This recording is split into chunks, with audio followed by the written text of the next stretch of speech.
my name's Alex, and I'm going to show you how to engrave in Photoshop. So there's two things I'm going to do. I'm going to show you how to engrave text, and then I'm going to show you how to engrave something that you've drawn. So your text layer is going to be a whole separate layer, so just add another layer on the bottom. And I'm going to go ahead and bring my brush up a little bit so we can really get the details here. I'm just going to, make sure your opacity's up. Just draw that line. And so what I'm going to do is I'm going to rasterize this. So right click, rasterize type, and then go to FX down here on the bottom.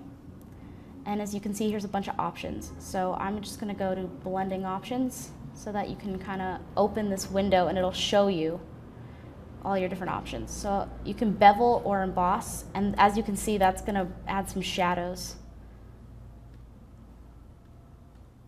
So you can choose a whole bunch of different ones. I like the pillow emboss, and I like it to be chiseled soft usually, but I'm just going to go ahead and stick with smooth. And depth is going to give you the depth perception of how far into this background it's engraved.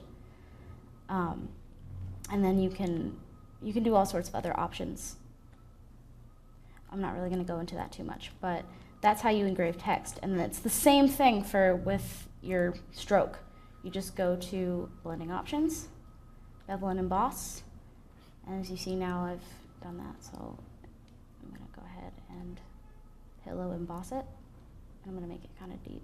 And the one thing I do recommend is if you're going to do this, it's sometimes better to have a lighter stroke. So I only showed you that so you can really get the idea, but if you kind of do that, as you see, it kind of looks more engraved if you make your opacity a lot lower, because then it really looks like it's been engraved into that surface. And that is how you engrave in Photoshop. My name is Alex. Thank you.